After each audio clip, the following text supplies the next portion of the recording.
যদি আপনার ক্ষয়ে 7 সার্ভাইকাল ডিস্কের সমস্যা থাকে এর মানে কি? এর মানে হচ্ছে এই অংশে যেখানে সার্ভাইকাল স্পাইন অর্থাৎ মেরুদণ্ডের এই অংশে কোথাও এখানে আমাদের ক্ষয় 7 ডিস্ক রয়েছে। এখন যখনই সার্ভাইকাল স্পাইনের ক্ষয় 7 স্লিপ ডিস্ক হয় তখন সাধারণত 7 নার্ভটি চাপে পড়ে, তাই এর ফলে ব্যথা হাতে নেমে যায়। এটি হাতের মধ্যে অবশ্যভাব, চিনচিনে অনুভূতি বা স্পষ্ট দুর্বলতাও সৃষ্টি করতে পারে। সাধারণত ব্যথা মূলত হাতের কনুই থেকে কবজি পর্যন্ত এবং এমনকি হাতের মধ্যেও ছড়িয়ে পড়ে। এবং হাতের এই অংশটি যেখানে খিসাত নার্ভ রুট আক্রান্ত হলে শুধু অবশ বা ঝিনঝিনে হয় না। ট্রাইসেপস মাংসপেশি, যা হাতের পেছনের দিকে মাংসপেশি, নার্ভের উপর অতিরিক্ত চাপ পড়লে দুর্বল হয়ে যেতে পারে। তাই যদি আপনার ক্ষয়ে 7 স্তরে সমস্যা থাকে চিন্তা করবেন না, প্রথমে আপনার ডাক্তারের কাছে যান।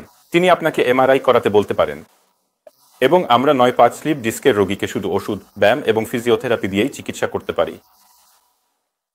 সাধারণত 2 থেকে 4 সপ্তাহ ওষুধ ও ব্যায়াম প্রয়োজন হয় এবং আমরা শুধু ওষুধ ও ব্যায়াম দিয়েই 9-5 রোগীকে সুস্থ করতে পারি। খুব কম 5 এরকম ক্ষেত্রে অস্ত্রোপচার প্রয়োজন হতে পারে। এখন অস্ত্রোপচার সাধারণত গলায় সামান্য একটি কাটার মাধ্যমে করা হয়, যা মাইক্রোস্কোপের সাহায্যে করা হয় এবং এতে দুটি বিকল্প রয়েছে। প্রথমটি হলো ফিউশন পদ্ধতি, যেখানে আমরা ডিস্কটি সরিয়ে হাড়ের মাঝে একটি কৃত্রিম খাঁচা বসাই এবং এতে স্নায়ুর উপর চাপ কমে যায় এবং ধীরে ধীরে সময়ের সাথে সাথে এটি একটি শক্ত হাড়ে পরিণত হয়। কিন্তু এই অস্ত্রোপচারের নেতিবাচক দিক হলো এতে গলার নড়াচড়ার পরিসর কিছুটা কমে যেতে পারে এবং পাশের অংশের ক্ষয় হওয়ার ঝুঁকি বেড়ে যায়। তাই এই দিক থেকে কৃত্রিম ডিস্ক প্রতিস্থাপন একটি ভালো বিকল্প।